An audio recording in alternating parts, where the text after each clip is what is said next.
Great, I think we're ready to start. So good morning or afternoon, depending on where you're joining from. My name is Carla Peterson, and I'm the Scaling Director at Innovations for Poverty Action, or IPA.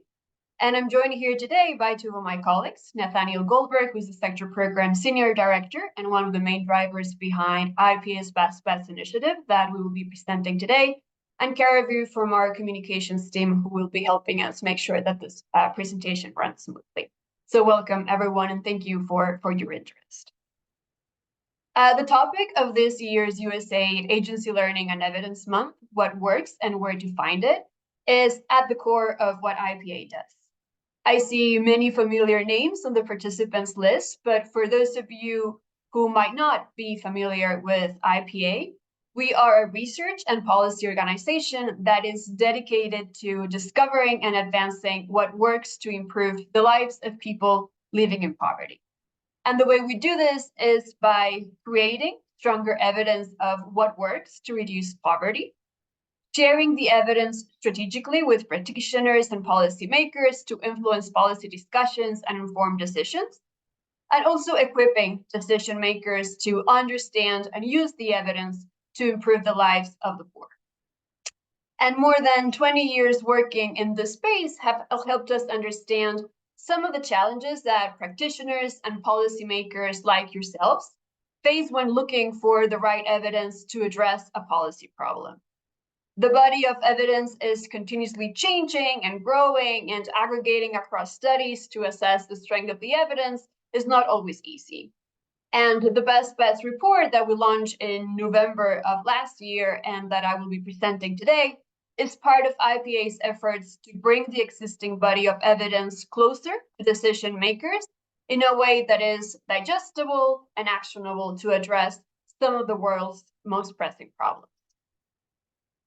And so as part of today's session, we will delve a little deeper into our motivation behind the Best Bets initiative, provide an overview of what the Best Bets are and what these innovations represent, discuss different partnership models that we have been using to move the Best Bets forward, and in the end of the presentation, I will briefly introduce some of our early stage innovations that we think are particularly promising, and also leave ample room for Q&A and what we're hoping will be a very interesting discussion. So before we delve into the topic, just a little bit of housekeeping. You can submit questions throughout at any point during the presentation using the Q&A feature. And you can also ask questions live during the Q&A segment. This webinar will be recorded and added to USAID's event program and also our website together with the slides. And for any technical issues during the presentation, you can contact Kara Vu via chat. And so without any further ado, I'll start with the first part of our presentation, which is IPA's motivation behind the Best Bets initiative. And so from 1990 to 2020, we witnessed what has been characterized as an evidence revolution, with a very significant increase in the amount of funding and the number of impact evaluation studies that are relevant to development policy and programming. This graph that you see on the screen shows the number of published impact evaluations from 1990 to 2020 as recorded in 3IE's evidence portal. And as we can see, the number of impact evaluations published by year has gone from only one in 1990 to almost 1,600 in 2020. So this means that as of March 2020, the total number of impact evaluations was close to 10,000. And yet what we see is that the number of evidence-based programs that are actually operating at scale is relatively small, and they only address a slice of the challenges that vulnerable populations face. Some examples of how evidence has been used to inform policy and drive impact to improve the lives of millions are providing deworming pills to young learners, expanding access to safe water via chlorine dispensers, and distributing free malaria beds. But more recently, a new generation of innovations that are backed by strong evidence and operating at scale across contexts has also become well known. These innovations include cash transfers and universal basic income to ensure a minimum living standard, graduation approach, which is comprised of a holistic set of services aimed at graduating households from extreme poverty, teaching at the right level, an educational approach that focuses on building foundational literacy and numeracy skills by grouping children by skill level rather than age or grade, and structured pedagogy, which consists of providing core supports for both teaching and learning to improve student learning outcomes. In the context of the Best initiative, we refer to these approaches that are well known and already operating at scale across different contexts as established innovation. And over the course of several years, coalitions of funders, researchers, and implementing partners, of which IPA and many of you have been a part of, have built the evidence base and delivery model for these interventions and advocated for their implementation at scale. Here is a more detailed example of the research, partnership development, and policy work that is required to develop and scale and establish innovation. So the NGO Pratham initially developed and pioneered the teaching at the right level approach, and IPA, together with partners, notably JPAL, conducted rigorous research to prove its effectiveness across contexts. This extensive research demonstrated that grouping children by level significantly improves student attendance, enrollment, and test scores. And the approach is also widely acknowledged as being cost-effective. And so the solid evidence behind the grouping by level approach has prompted the Ghana Ministry of Education to scale differentiated learning to 10,000 schools. And IPA is supporting this effort with a rigorous evaluation to assess the effectiveness of different teacher training strategies. And we're also supporting some of the research activities that are part of ongoing efforts to scale this approach in Zambia and Cote d'Ivoire. Very strong interest in the evidence to policy community in identifying and investing in more interventions that can effectively address other problems that affect the lives of people living in poverty. This slide shows a couple of examples from GiveWell and Open Philanthropy, but the interest in identifying cost-effectiveness solutions that can respond to pressing problems is something that all of us here share. But as we've learned from the examples described before, identifying interventions that have been proven successful at improving the lives of people in poverty and that can also operate well in real-world settings, which again, we're referring to as established innovations, requires significant resources and time.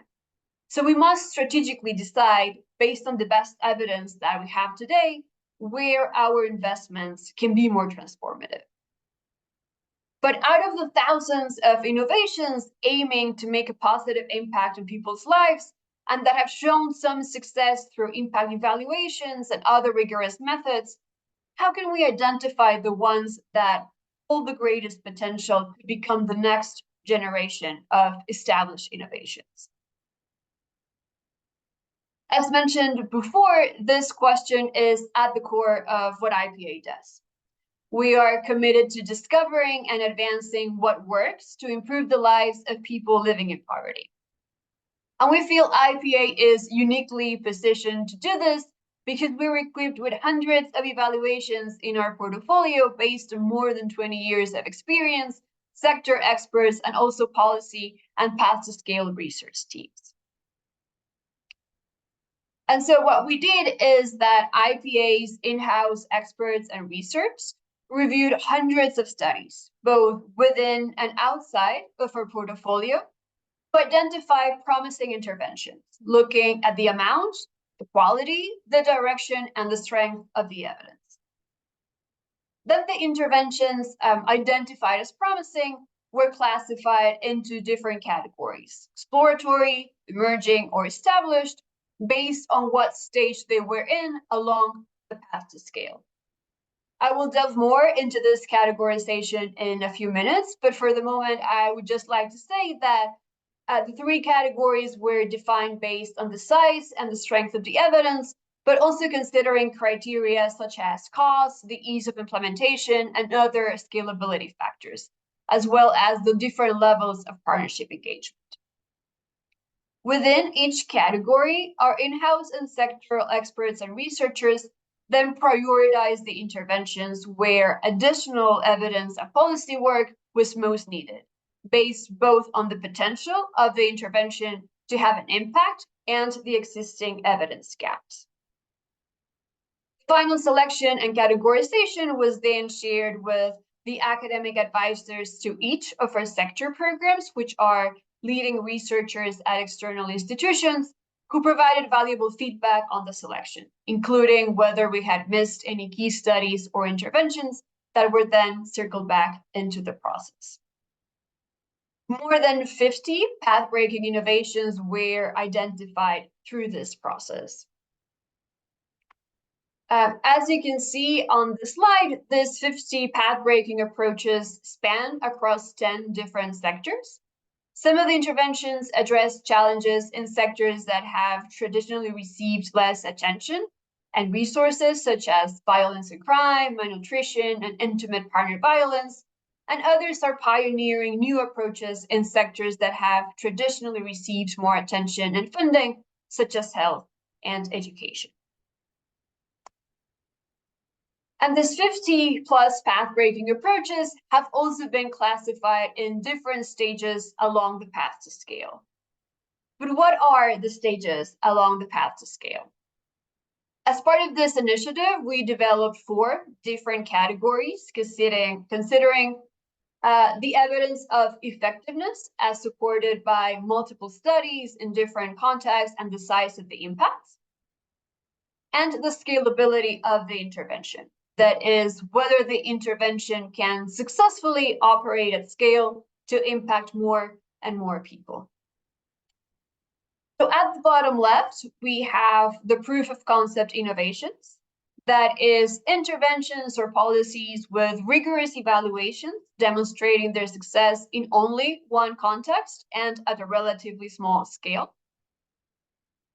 Moving upwards along the path to scale, we have the exploratory innovations. That is, interventions with a broader evidence base than the proof of concept innovations, but that it's still limited or conflicting across various contexts, which means it requires further research to understand their effectiveness, target population, and implementation conditions.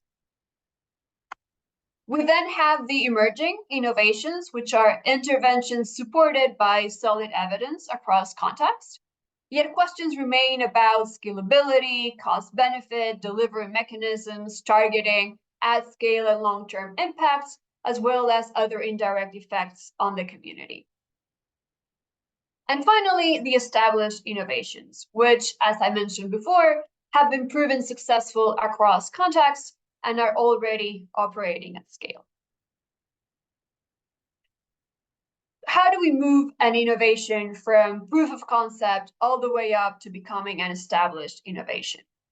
What is required are both research and partnership activities to move an innovation along the path to scale. As we move upwards towards innovations that are supported by stronger evidence, research and learning questions become more about effective delivery and impact at scale. But as previously mentioned, we also consider the levels of partnership engagement for each of the interventions. So in our experience, research but also partnership activities are required to move interventions from proof of concept to making an impact at scale. So for exploratory innovations, partnership activities are required to expose potential implementing or funding partners to the program and to make sure that the research is actually addressing their questions. For emerging innovations, partnership activities are more targeted towards implementing these innovations to address the remaining questions as we scale the interventions. And even for established innovations, coalition building is still required to bring the delivery of these interventions to mass scale. And so emerging innovations, which sit in the middle of the path to scale, are our best bets for the next generation of evidence-based programs that can make an impact at scale. This is where we believe more opportunities for transformative investment lie. Our expectation is that with further research and policy engagement, some, although not all of these innovations, will become established innovations or smart mice in the future, which is consistent with the portfolio approach that we're pursuing for these innovations. I will now delve deeper into the concept of best bets and provide an overview of these innovations.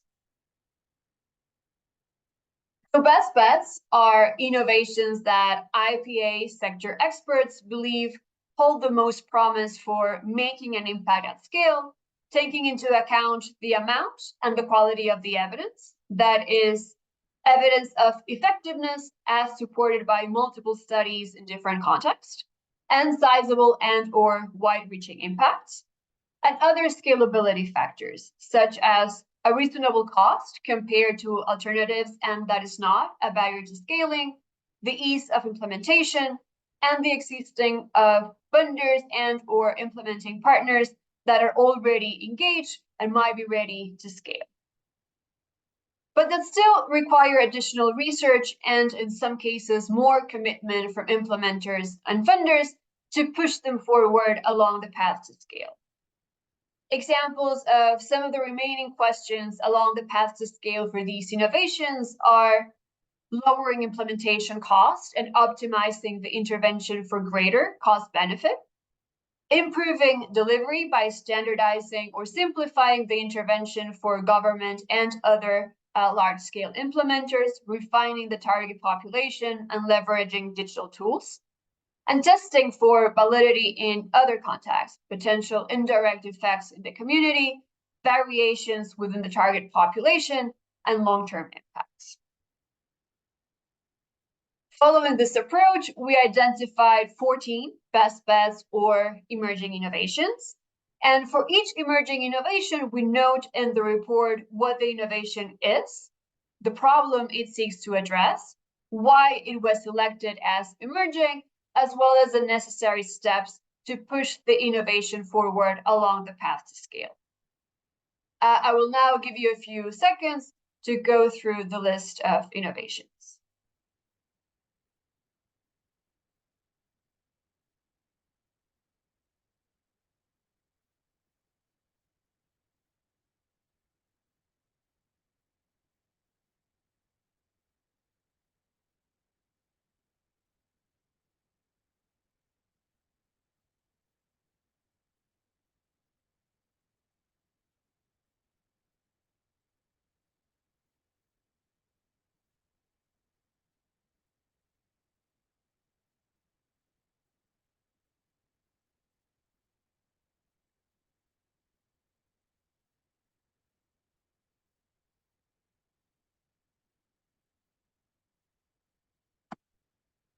And now I will briefly walk you through one of the best bets to illustrate our approach.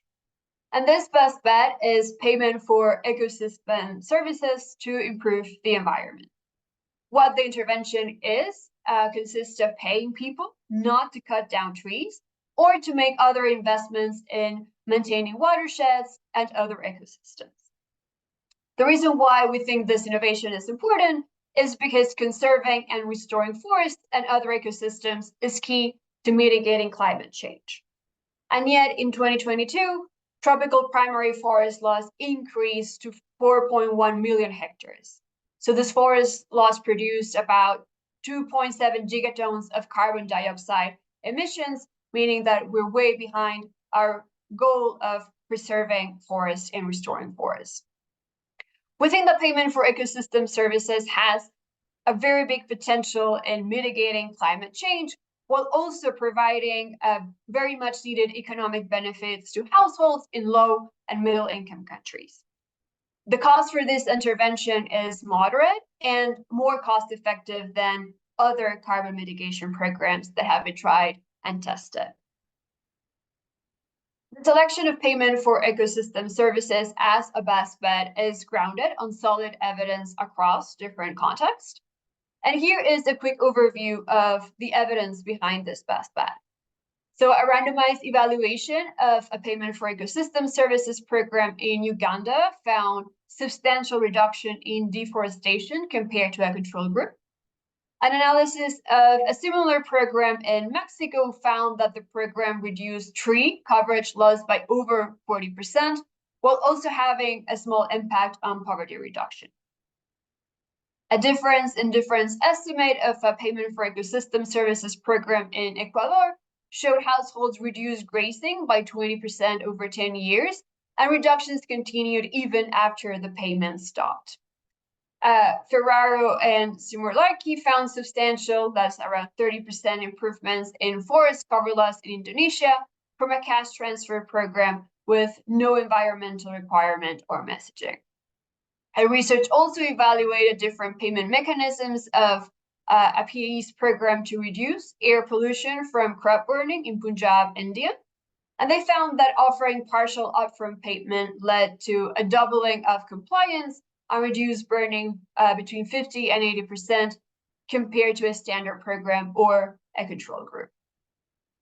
But as in all of our best bets, there are still future areas for research and policy work to move this intervention along the path to scale. So some of the main remaining questions have to do with financing.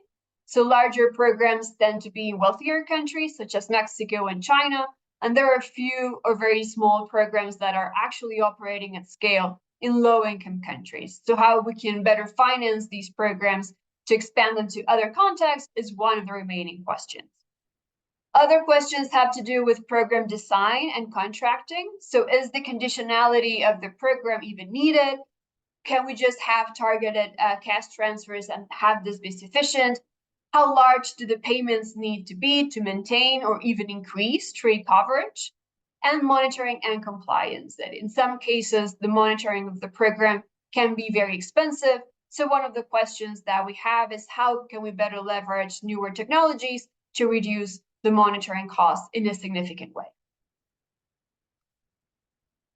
I will now explain some of the different models that IPA has been using to move the best bets forward, which, as I was explaining, has to do with how we can better work together to address the remaining questions that are part of the best bets agenda. And so the best bets report that we put out in November is meant to go beyond just evidence sharing and to inspire coalitions of implementers, researchers, and funders to capitalize on existing knowledge of what works to address some of the world's most pressing problems, and to invest in high-impact research to address the remaining questions for these interventions so that we can impact the lives of millions of people living in poverty in a cost-effective way at scale. And so IPA will help build and support these coalitions of implementers, researchers, and funders to move best bets forward. We want our support to be complementary to the work that other partners and peer organizations are already doing in this space, and catalytic, where not many organizations and resources are currently involved. And so depending on each best bet, this support could include summarizing and sharing the existing evidence behind the best bets, developing research agendas and designing and implementing projects to address the remaining questions, partnership activities to scope for scaling opportunities and replications in other contexts, technical assistance to guarantee implementation with fidelity to the evidence, and fundraising for pilot development, but also at-scale implementation. And so in this section, I will describe a few examples of IPA's research, learning, and policy engagements with a broad set of partners, including faith leaders, local organizations, and nonprofit organizations. As we will see, the partner selection and the activities conducted depend on the local context, the intervention itself, the questions to be addressed, and also the identified path to scale. The first example is Becoming One, a couples counseling program to reduce intimate partner violence. What this intervention consists of is that faith leaders are trained to implement a curriculum that focuses on communication, emotional regulation, conflict and anger management, financial management, sexual consent, and mutual pleasure. The reason why this intervention is so relevant is that more than a third of women around the world have experienced some form of physical or sexual abuse, most commonly committed by an intimate partner. And so in rural Uganda, a high quality randomized evaluation showed that Becoming One significantly decreased all forms of intimate partner violence, shifted power within the relationship from men to women, and improved the overall quality of the relationship, with impact sustaining even 12 months after the implementation. The cost of the program is low, and the program can easily and sustainably be integrated into regular church programming. Some of the questions that are still remaining for Becoming One have to do with replicability.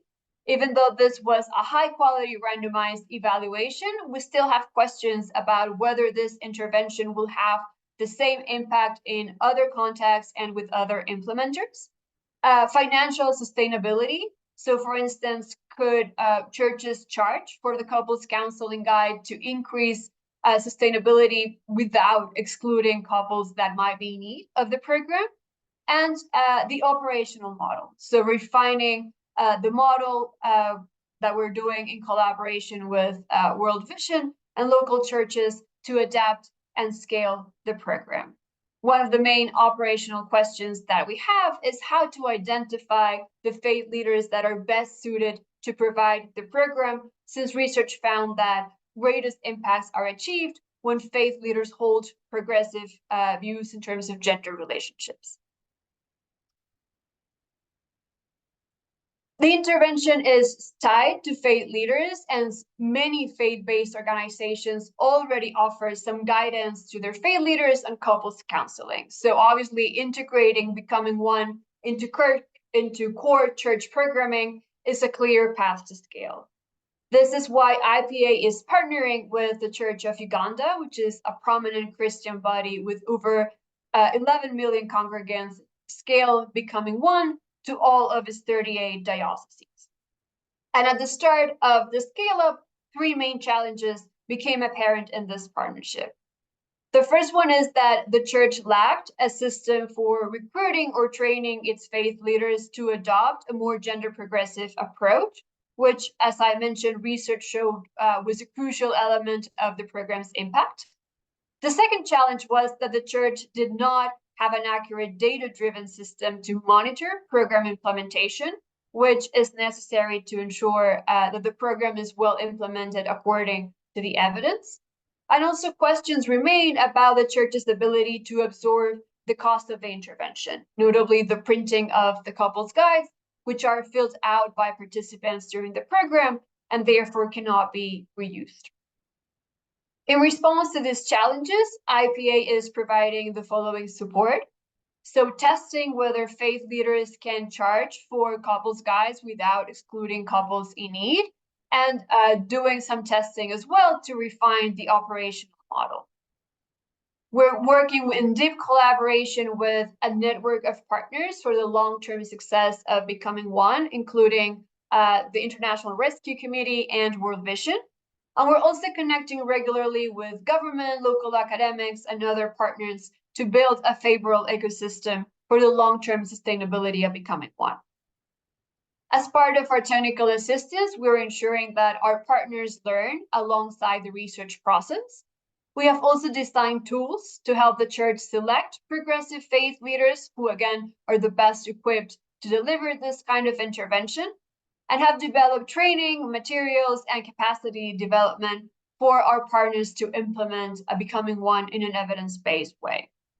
A very clear example is an introduction of a new electronic data collection system with the required training and ongoing support so that program leads can monitor and keep track of the implementation of the program.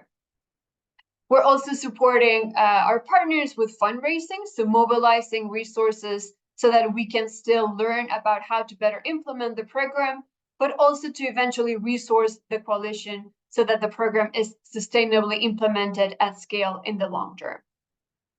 And since its launch, Becoming One has impacted over 10,000 couples across 22 dioceses. The second example is cognitive behavioral therapy to reduce crime. So CBT, or cognitive behavioral therapy, is a short-term pragmatic form of psychotherapy that prompts people to think differently about and change their behavior. CBT has been widely used to treat depression, but more recently has been applied to a wider set of issues, including crime and violence. The relevance of this intervention has to do with the fact that there is a disproportionate concentration of violence and crime among young men in low-income settings. And this is both in low and middle-income countries, but also high-income countries. And a growing body of evidence suggests that CBT has the potential to reduce crime and violence, particularly among high-risk men in urban areas. The most significant and lasting positive impacts were observed among those who received CBT plus a cash transfer. In these cases, the results remained stable even after 10 years of the program.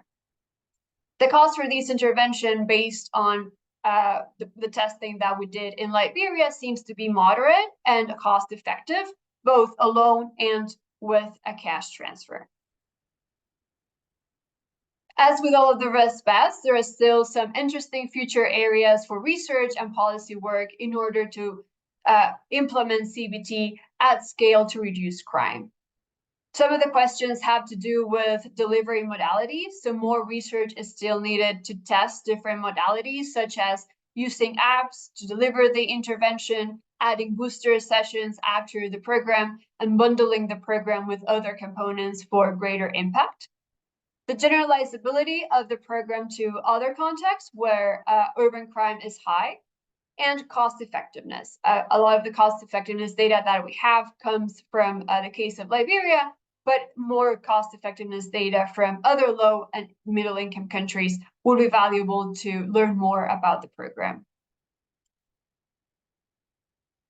So in this case, we're partnering with a local organization in Liberia to move CBT forward. And so IPA is supporting NEPI to relaunch and scale the Sustainable Transformation of Youth in Liberia program. So the Network for Empowerment and Progressive Initiative, or NEPI, is a local community organization that developed and piloted STYLE between 2009 and 2012.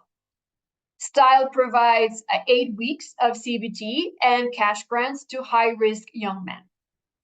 IPA has partnered with NEPI to successfully scale the STYLE program to 2,500 participants in Monrovia over the next 2 years, and to explore pathways for scaling the program nationally in Liberia, but potentially in other countries. And so the activities that we are supporting with are the testing of adaptations, refinements, and simplifications to have a model that is ready for scale both nationally in Liberia, but also in other contexts. Bringing in external research advisory. So we've been connecting with Chris Blattman, one of the leading academics in CBT, to provide technical inputs and identify the most relevant questions for the success of the program at scale. Strengthening the partnership strategy by engaging more closely with the governments. So this government strategy has to do with keeping the sustainability of the program by enhancing the buy-in of different Liberian government ministries so that they support the scale-up of the program nationally. In this way, what we're trying to do is create a more sustainable ecosystem around this model that increases the likelihood of sustained impact at scale by linking the program potentially to public funding or programming. We're also working with the Global Development Incubator to build NEPI's capacity as an at-scale implementer and scoping for replication opportunities, notably in Nigeria, where the program could be relevant. As part of our technical assistance offering, we're also ensuring that there's partner learning alongside the research and also building a sustainable path to scale for the program. And our final example is soft skills training to boost business profits and sales. So this intervention consists of a training curriculum that teaches participants to develop a proactive entrepreneurial mindset, encouraging them to consistently seek new opportunities, learn from mistakes, and think of ways to differentiate their business from others. The relevance of this intervention has to do with the fact that small to medium-sized businesses make up the backbone of the economy in most low and middle-income countries. And yet these businesses face many challenges to growth and prosperity. Soft skills training have been shown to increase sales, profits, and business profits, at least in the short term, with a moderate cost, though the range is very wide, and this is one of the further areas of research, but it seems to be inexpensive and cost-effective compared to other interventions in this space. The future research and policy work in soft skills training has to do with delivery models. So for instance, could an online delivery model reduce the cost without compromising quality? This is a very relevant question because in these trainings, there is a lot of interaction between the trainer and the participants. So questions remain about whether delivering this online could help reduce costs without compromising this kind of engagement and therefore the quality. Questions around targeting. So which entrepreneurs are most meaningfully affected by this training, and what size of firms benefits more from this kind of training as well. And finally, the implementation model. So developing a scalable model for the delivery of the training while maintaining its quality, and working with decision makers to incorporate soft skills curriculum into existing training programs for small and medium enterprises. And so to move this intervention forward, we are partnering with a nonprofit organization called Doorways to define a scalable model, but also a path to scale for personal initiative training. So personal initiative training is a specific kind of soft skills training program that focuses on creating an entrepreneurial mindset for small and medium enterprises. Doorways is a nonprofit organization that focuses on developing, implementing, and evaluating interventions and training programs that foster entrepreneurial thinking and behavior. In this case, the organization that we're working with is very evidence-based. They work very closely with universities and professors in the development and testing of the content, but it's also a very small organization, which limits the capacity to implement PI training at a larger scale. So at the core of our partnership is the need to define a scalable model and a clear path to scale. And so what activities we're conducting as part of the partnership have to do with developing and testing an online version of the training, again, to address the questions of whether costs could be reduced without compromising quality. We're also helping in summarizing and disseminating the existing evidence, connecting with government partners to explore replication opportunities and explore governments as a path to scale for these kinds of trainings. We're also holding conversations with key partners who have managed to expand and scale their training programs to better understand best practices and barriers to scale for these kinds of trainings.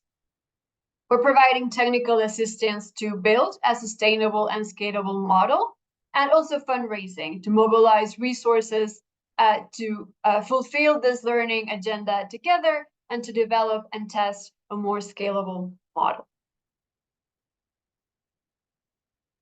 And finally, I would just like to add a quick note on our exploratory innovations, which as you might recall from the beginning of the presentation, are the earlier stage innovations that are closer to the bottom left part of the path to scale. And so even though we have been working really hard with different partners in moving our best bets forward, and this is an area where we're doubling down in the future, we're equally excited by the nearly 30 exploratory innovations that have been identified as part of this initiative across more than 7 sectors. And so here you will find the list of exploratory innovations that are categorized by sector, with the caveat that some of them fall in multiple categories. You can learn more about each of these exploratory innovations in the Best Bets report.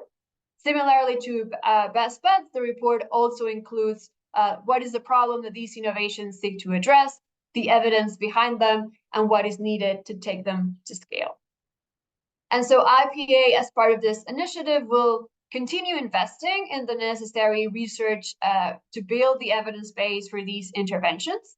As you might recall, these are interventions that have sometimes limited or conflicting evidence across contexts, and so keep building the body of evidence behind these interventions is a priority for the exploratory innovations.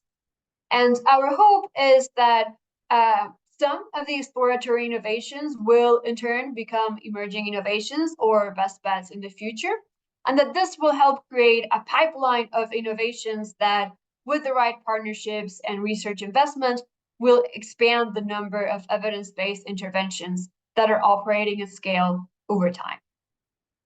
I will now stop there and open the floor for Q&A. I see that we have some questions in the chat, so I will now pass it on to Nate to start addressing some of the questions that we had via chat.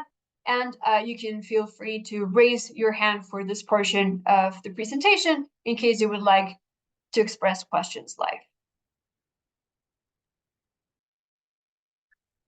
Hi, thanks, Carla, for the presentation, and thanks so much, everybody, for joining. There's a ton of great questions in the chat, so I'll kind of start with a first round of attempting some answers, and then Carla, feel free to chime in on some of the others that you would be better suited for. But let me kick it off. So one of the first questions we had was from Ruth Doan. I see the necessity of sector experts, but is the sector-based approach also limiting? And there was another one from Charles Davis saying, kind of pointing out that most of the best bets seems to be focused on the effectiveness of projects, largely targeted at individuals or households. Are there any attempts to consider systematic challenges through policy or legal challenges? So I would say the answer to kind of both of those is absolutely it's limiting. And what we kind of thought about, what can we do in this space and what do we have to offer? And we decided to do something that's kind of imperfect, but where we had some knowledge that we thought was useful to share with the world. So we kind of harnessed the expertise that we had within sector programs, where we have program staff and also academic advisors who know quite a lot about these particular spaces. So what we've shared is kind of focused on those areas. We've got some really positive response to sharing the best bets with the world. And so this is something that we're going to be looking into doing in the future, and we'd be open to broadening it. But we would need to do it in a way where we have the expertise that we would be contributing something that's kind of useful and not being done elsewhere and accurate. There were a bunch of questions on the PES. One of them was on how do you measure the efficacy in terms of contribution to large-scale climate change. And there, if you look in the report, what we've done is looked at the social cost of carbon reduction. And so there it was estimated at 46 cents per ton of carbon, which is roughly half of the social cost of carbon estimated by the EPA. And noting that that's more cost effective than other carbon mitigation programs. So that's how we kind of plug in what we're looking at within that type of intervention compared to other approaches. there may be other approaches that are even more cost effective than that, but this is the one that we have the most information about. There were a couple of questions related to that on kind of looking up and down at larger businesses, and then also with graduation approaches focusing on the ultra poor. So with larger businesses, I think that conceptually this seems very much aligned with things that are like carbon markets. And PES is not just used for deforestation, it's also used for things like pollution reduction. So I don't see any reason that that couldn't be applied to larger businesses, but that's not necessarily the particular evidence that we looked at. And then we have an ongoing project in Kenya with the BOMA project, doing an evaluation looking at their green graduation program. So it's taking the normal graduation approach that they have, and then trying to steer participants towards more eco-friendly livelihoods. So kind of conceptually similar there, and we're looking forward to getting the results when that is completed. Carla, I think I saw one in there about scaling that might be appropriate for you if you're ready to jump back in. Yes, I see a couple regarding becoming one and the possibility of scale. So Tricia, you asked a question about how this can be replicated in other countries, considering the church is a unique partner in becoming one. First, I would like to clarify that the church is not a unique partner, and apologies if that wasn't clear in the presentation. We're working with a set of partners. So one of them is World Vision, the other one is the International Rescue Committee, that are both in charge of helping us refine and test the program, and also make sure that we can expand the program with the right technical assistance to other contexts. We're exploring expanding the program, for instance, in Kenya, and in that case, we are partnering with the Anglican Church. So basically what I'm trying to say is that we have an internal set of partners that are focused on refining, testing the model, and making sure that we can provide the right technical assistance to the partners in the right countries for the replication and scale of becoming one. And then we analyze who the best partner would be in that context to implement the intervention. So in the ones that we have exploring more closely, which are Uganda and Kenya, these two churches came up as an ideal partner for scale, given their reach and the fact that they are already providing some sort of training courses for couples where this could fit in very nicely. But we're thinking of expanding the intervention to other contexts where religion plays a big part in the lives of people. So this is an intervention that is very much related to faith beliefs and faith leaders. So these are the characteristics that we believe are key when looking for a replication context. So the fact that there is obviously a high prevalence, unfortunately, of intimate partner violence, and also a context where religion plays an important role in people's lives. There was a question on how many of the faith leaders were women, and I'm not an expert in this particular topic. I had a quick look at the paper, and it looked to me like 12% were women. And I would just kind of point out that the nice thing with the report is certainly kind of sharing all of our work and pointing to where the evidence is. And so you could kind of follow that up for yourself, but also to reach out to, if you reach out to us, we can make the connection to our staff members who know more about that. And I see, Kay, that you have your hand raised. If you're able to unmute, then dive right in. Yes, I unmuted. So you mentioned that 12% of the faith leaders were women, and I'm just wondering that, even if male faith leaders are somehow deemed, quote, progressive with regard to gender issues, how many of them would really likely be able to understand women's concerns?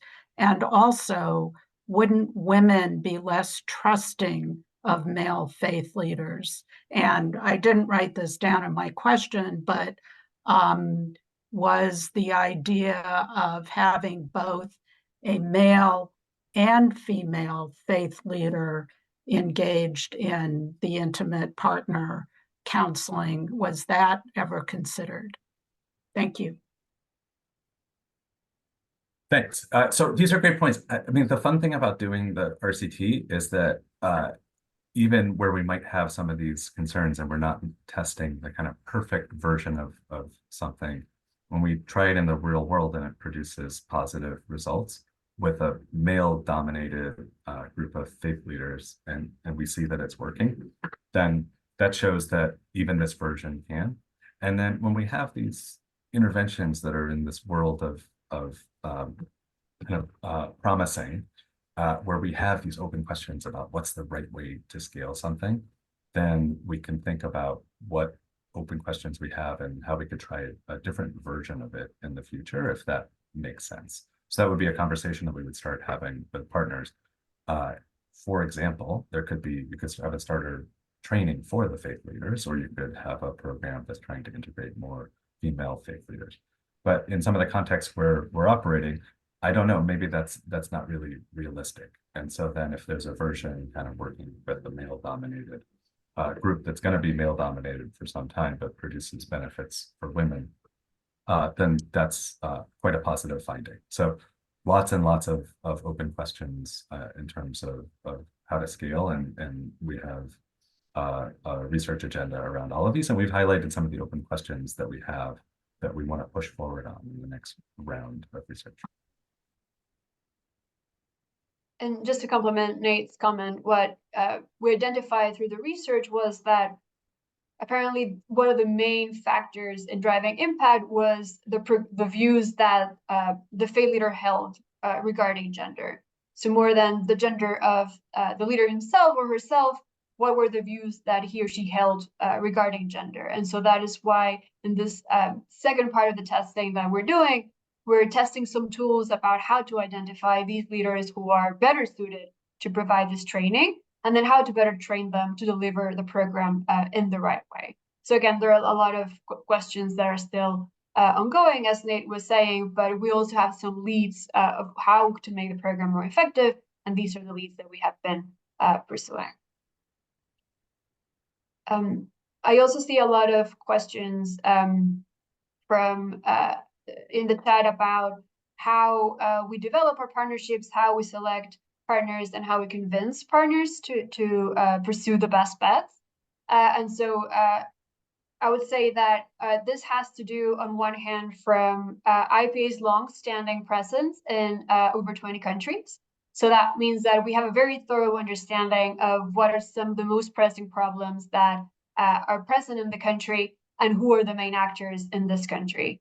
And so what we do is a very thorough scoping process to make sure that we find the right partner to address that problem. And where the best bets fit is that we see the best bets as an aggregation of the evidence that lets us know what the best interventions are based on what we have from evidence today to address a particular problem.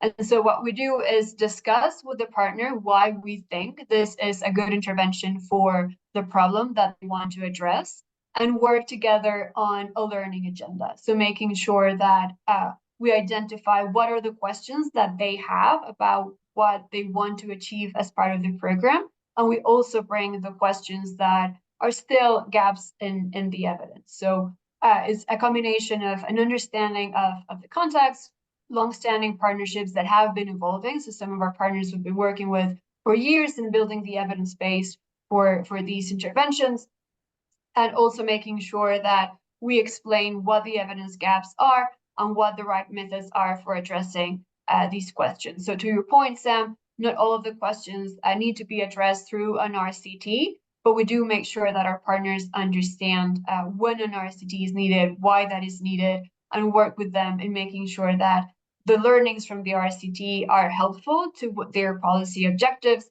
and also that we fundraise and work together in implementing these evaluation methods when required.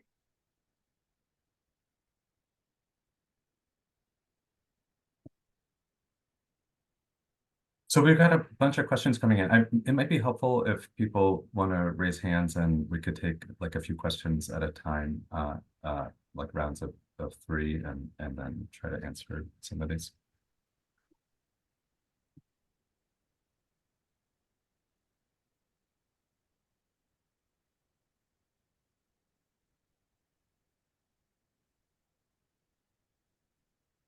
So if anybody wants to raise their hand, then they could unmute.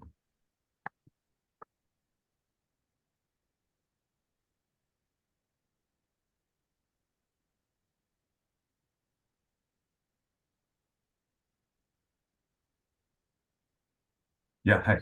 Second, go ahead. Yes, thank you. Yes, thank you. I was just putting my question there, but I will ask it here.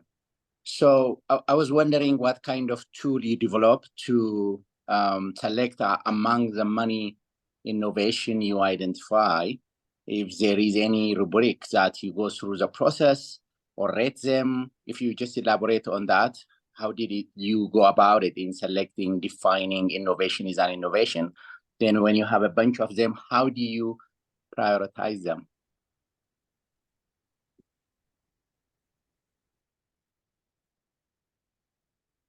Thanks, and let's take a couple more. Yeah.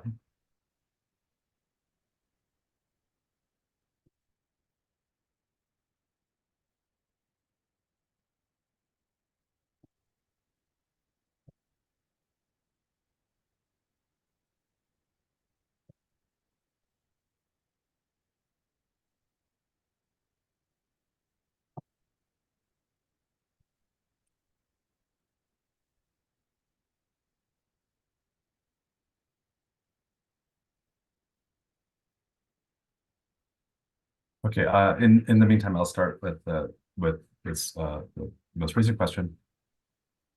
I don't think we had like a strict definition of what counts as an innovation, and so basically this was a kind of expert-led process of people knowing what uh, uh, research is out there, some of the stuff that's maybe not getting the attention that they thought it deserved, or stuff that maybe we're actually actively involved in, and then just kind of knowing it that way, and things that we thought would be good to share with the world.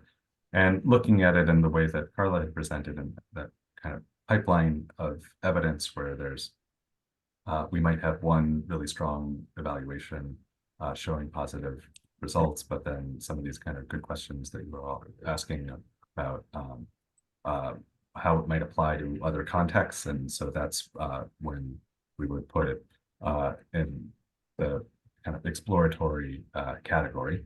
So basically, it's just we started with a process of looking at all of the things that we kind of knew about or were excited about, and then categorizing it in terms of the strength and quality of the evidence. I don't know if that answers your question.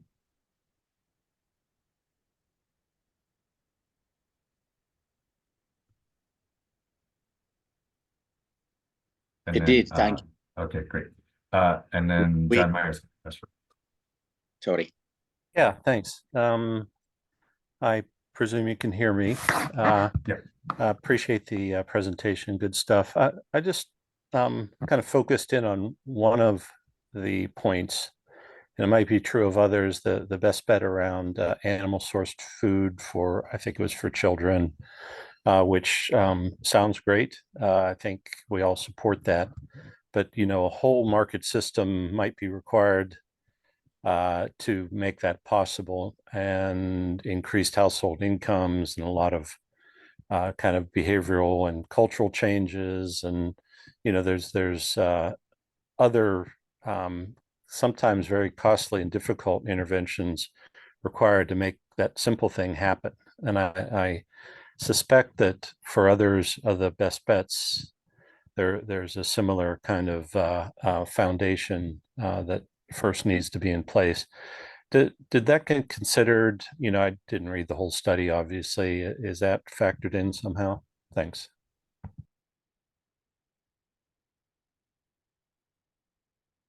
Thanks. So the animal source foods is one that's listed as exploratory, I believe. And so that's going to be where we have kind of the most questions about the practicality and what's necessary to get things to scale. And I think the questions that you're raising are exactly the right ones.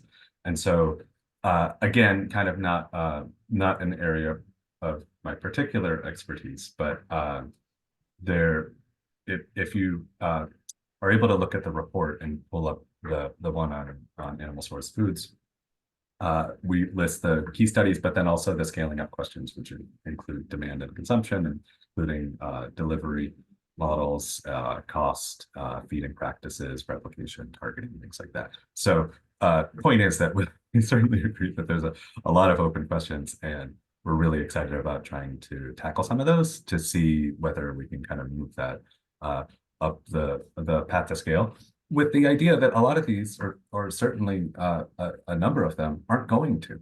So we'll probably figure out in doing more evaluations of some of the more exploratory approaches that maybe they just don't scale well and could be for cost or implementation quality reasons as you expand. We don't know. Some of those we might be able to improve them through these things like digital delivery or working with partners, et cetera. And so those are the types of things that we'll be figuring out. And as I mentioned, we have identified some of the key questions that we think are important, and that's not going to be an exhaustive list. And if there any of you who are involved in trying to scale or evaluate some of these, and we'd love to be in touch with you. And behind most of these, we have staff who are actively working on these, and we'd love to connect you for a conversation. Yeah, thank you.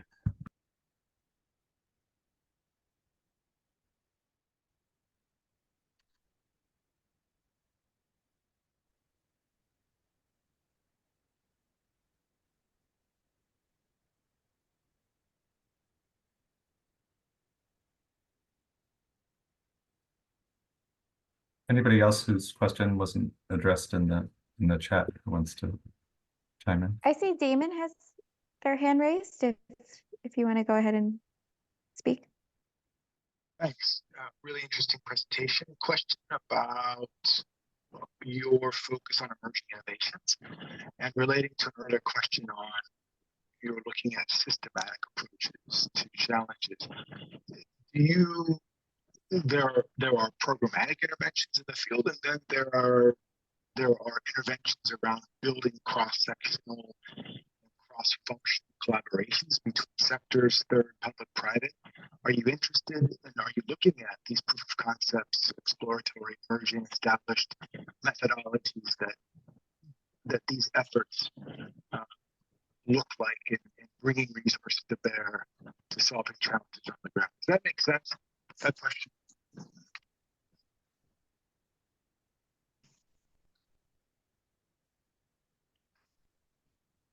Sorry, the audio wasn't super great on that. Carla, I don't know if you were able to follow that. If I'm understanding correctly, the question was more around how to address systemic issues underlying the innovations.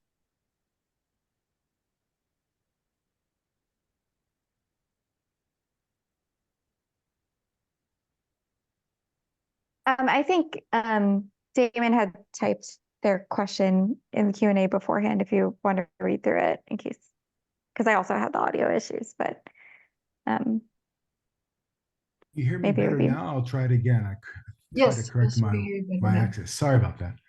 Yeah, I did type it in the Q&A. In short, are you interested? You're looking at what I understand from this outstanding presentation is you're looking at interventions that fall into emerging innovations, programmatic interventions in the field. Are you also looking at the ways in which the third sector is partnering with the public sector and the private sector to bring resources to bear to these interventions? So in this case, it could be a shared value ecosystem focused on making collective impact. And I'm asking because we are, for example, experimenting with a transformative digital inclusion ecosystem made up of partners across sectors, focused on building a replicable model for ground up sustainable development in the locally led development space. So it's not in the field programmatic intervention. It is, but it's also a separate type of innovation that brings resources to bear. I'm curious if you're looking at these kinds of models around the world as well. Yes, we are. So in this presentation, we only introduce 3 different ways in which we're partnering with different actors to move best bets forward. But these are not the only ways or partnership opportunities that we're open to exploring to move the best bets forward. So we also have examples where we're working with government partners and local NGOs to provide the right technical assistance to scale a program. So making sure that it's not only government, but also private sector and the nonprofit sector in creating the right ecosystem for these interventions.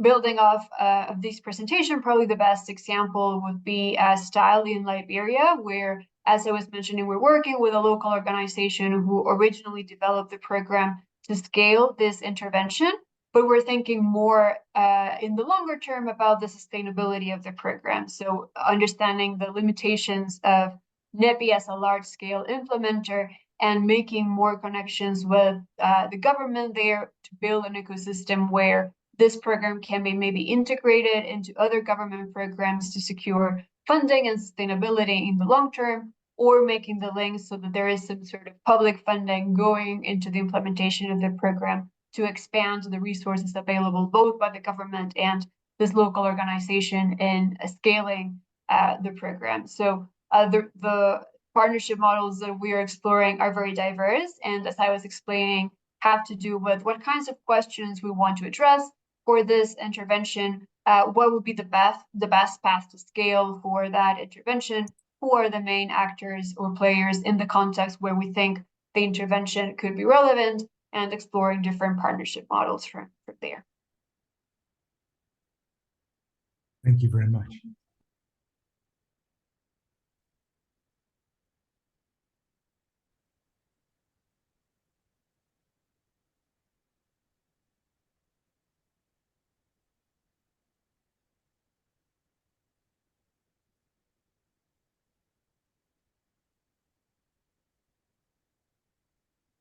Sam, I see you have your hand raised.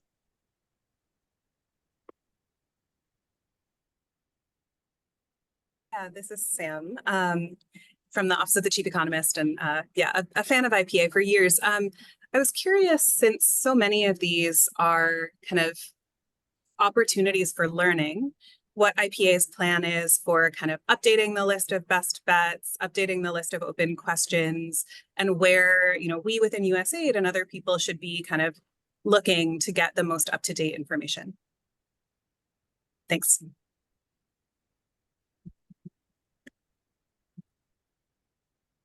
Yes, thanks for joining, Sam. And so as you very well mentioned, at the core of the Best Bets initiative is this learning component. And so it is part of our plans to update the report based on what we've been learning about the best bets. As you know, like some of these interventions take time to develop and to learn. So we don't think we'll be updating the report yearly, but maybe on a periodic basis as we learn more from these interventions. And what we're planning on doing is updating in terms of both. So the research, what are we learning about these interventions based on piloting, more testing, replications in other contexts, but also how are we advancing in the partnership front? So what are partnership models that we have been exploring and how they have been supporting it moving the best bets forward? And also, as I was mentioning, we have the list of exploratory innovations that we're still investing in, especially on the research side. And so updating those as well. Maybe some of them have graduated to emerging innovations, and the way we hope that some of the emerging innovations graduate to the exploratory, to the established innovations. So we are planning on updating this report periodically. And as we also partner with other organizations and learn more about their efforts, include new innovations that maybe we missed on this first round and include them in this categorization, and help with their follow-up and subsequent versions of the report.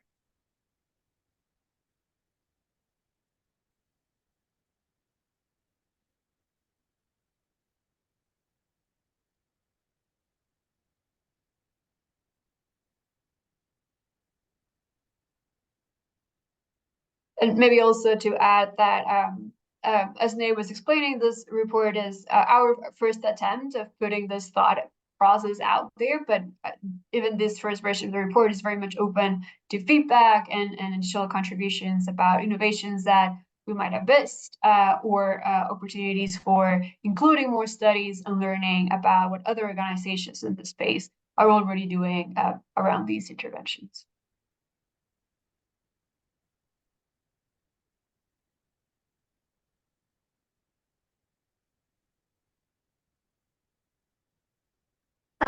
I see Joyanne's hand is raised. We're happy to take one or two other questions as well and kind of collect them. So people should feel free to raise their hands if they also have questions. You don't need to, just to clarify for everyone who's still in the audience, you don't need to use the Q&A typing anymore. You're feel free to just raise your hand and we can collect questions verbally.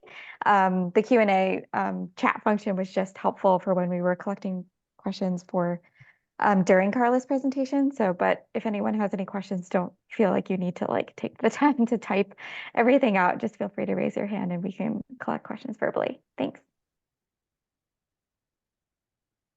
Hi, I'm Joanne. I was wondering, what data are you using to determine and implement change? Because change is not easy to do. How are you observing the data to determine who would be a good partner or a future leader as you establish the second round of testings?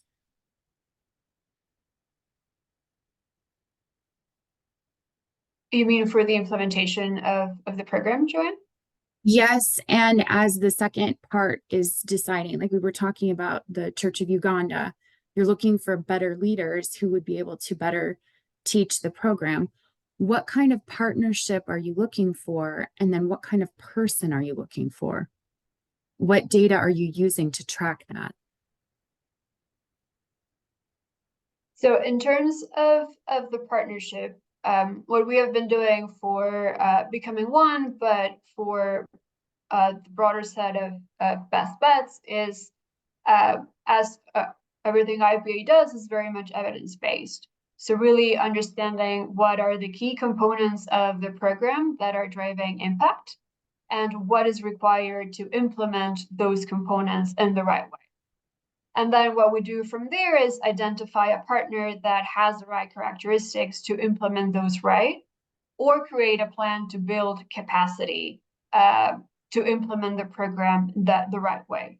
So what we do is identify these partner characteristics. And as I was mentioning, a lot of the countries that we work on are countries where we have longstanding presence. So we know the ecosystem the right way and have a longstanding partnerships. I think we can identify who the best partner would be for a particular program. The other approach that we use is that we've been working with some partners in developing these programs from the very early stages. So it's a common process of refining the innovation, but also building the capacity of the partner for at-scale implementation. In some cases, IPA is not the one that provides the support directly. In the case of CBT, for instance, is the global development incubator that is working with NEPI to build their capacity for implementation. And our part of the partnership is more around making sure that we have the right intervention so that we have a cost-effective model that is simple to implement at scale, or as simple as possible without compromising the quality. And what we do for that is that our program has, the programs that we work with have a clear theory of change. And so we have indicators along the different steps of the theory of change. And what we do is that we help our partners build a monitoring system that can give them real-time data about how the program is being implemented, whether changes are needed, and whether we're getting to the right impact based on the theory of change and the way the program was designed. So basically what we do is we work with partners that have the capacity to implement the program. When they don't, we partner with other actors that can help build the capacity for at-scale implementation. We try to build a model that is on par with the capacity of the implementer, which requires a lot of adaptation and testing and sometimes simplification, and then build a monitoring and evaluation system that can help us know whether the program is being implemented the right way or not.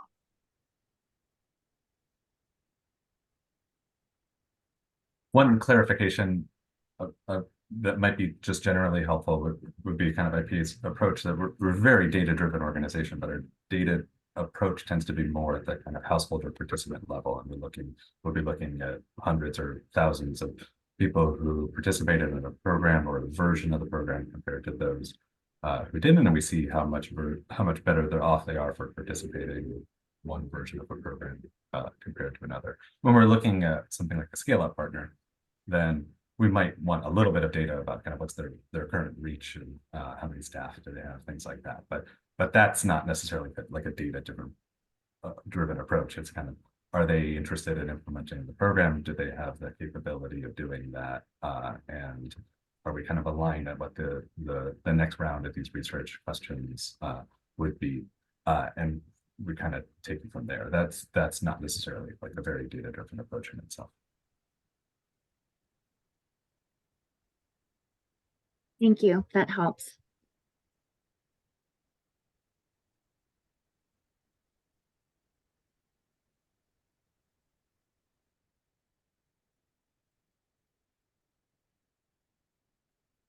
I see one more in the chat. I don't know if Ayaz, you want to jump in and say your question.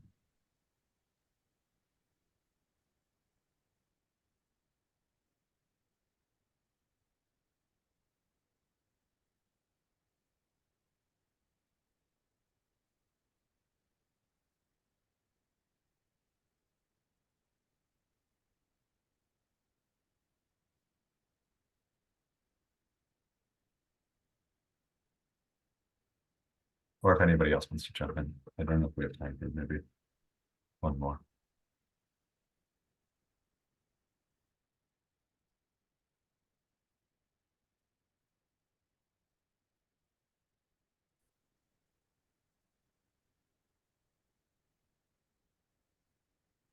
Yes, Michael, go ahead.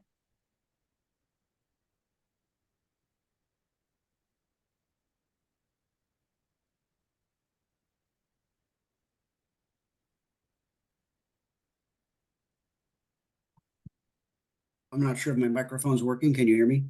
Yes. Okay, great. I had a question about the poverty probability index. I see that there's a large number of countries in there and data about which surveys you accessed. Those number of countries far exceeds the number of countries that you have listed on the IPA website. So how do you work in countries where you don't have a particular project office? How would you obtain the data and start working with it to calculate the probability index for that country? Over.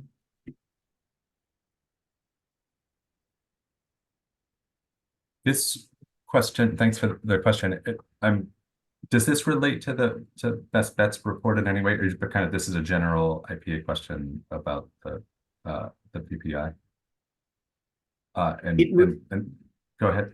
I'm not sure how it relates to the best bets. To be frank, I just see that was in the overall description of the poverty of the organization. That's all in the brief for this meeting. Over.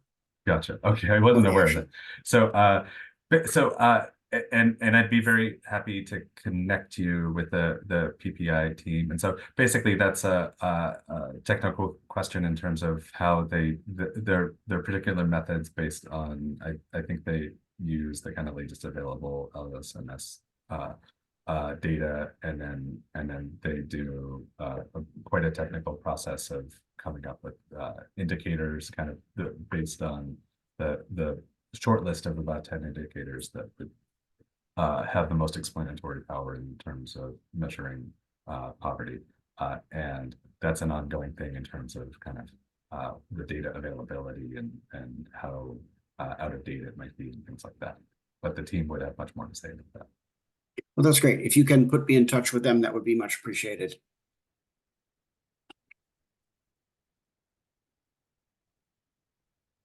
Yeah, feel free to drop me an email about that. I don't know if we put up our email somewhere on the slides. And Goldberg at Poverty Action, Poverty. All right, great, thanks.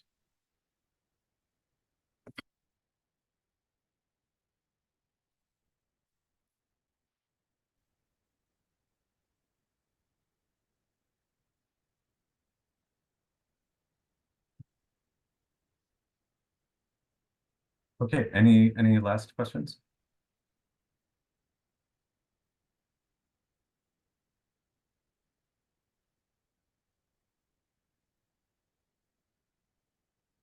There's a question from Adriana in the chat about our plans in the climate space. Maybe Nate, you can tell them a little bit more about our sector plans for this. Oh, great. Thanks for asking. We are in the middle of launching a climate and environment program at IPA, and that would greatly expand our ability by having in-house expertise to address some of the questions beyond the payment for ecosystem services. We had some knowledge of because we had participated in the impact evaluation in Uganda, one of the most successful of interventions there, and it was great that we were able to help kind of show the impact of that. But of course, there's lots and lots and lots of outstanding questions in terms of climate and environment and figuring out how to approach those, looking within IPA's mission of improving welfare for the poor. That a lot of what we'll be doing will be looking at things like resilience and things like climate smart agriculture. And so we're kind of just at the beginning process of raising the funds to start the program. Often we're also raising funds to have a research fund where we can also choose and fund projects both within and outside of IPA. So stay tuned for news about that as we get the program started and have program staff and reconnecting with the world.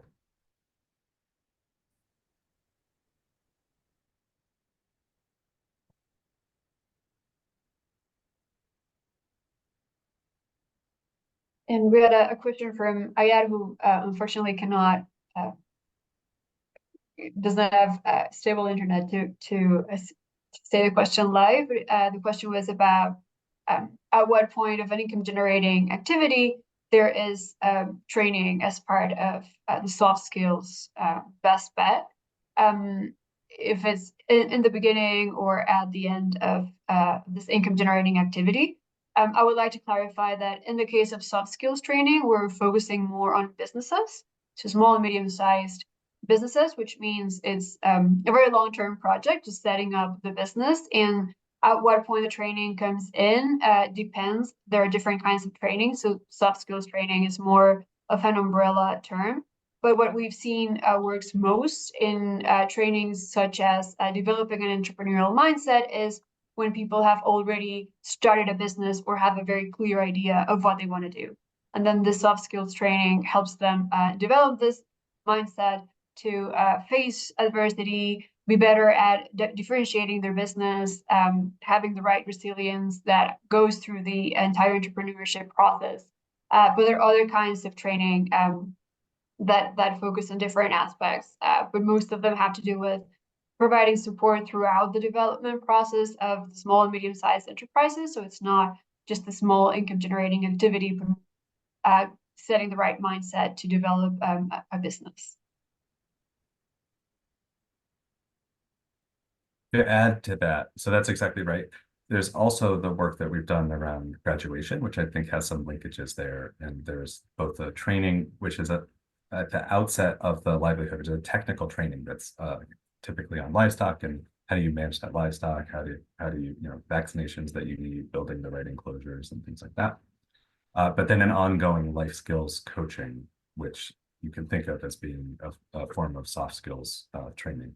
And so helping people with their selection of livelihoods, their larger aspirations, their confidence, and things like that throughout what tends to be kind of a 24-month program would be typical.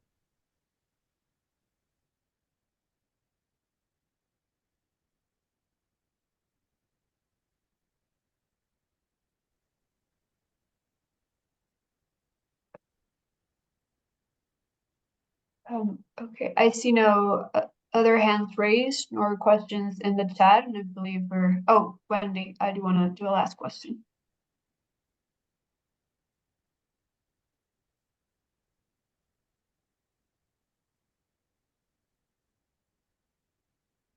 Who was that to? Wendy? Wendy, yeah. Wendy. So this is kind of a tricky question. Some interventions that are focused on individuals can have kind of community effects. And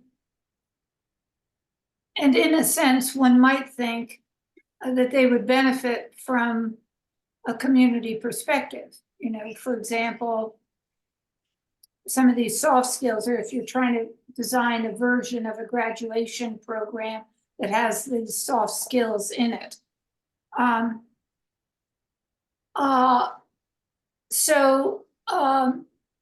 You might want to involve the community in kind of assessing some of the options that might be in turn just offered to some individuals.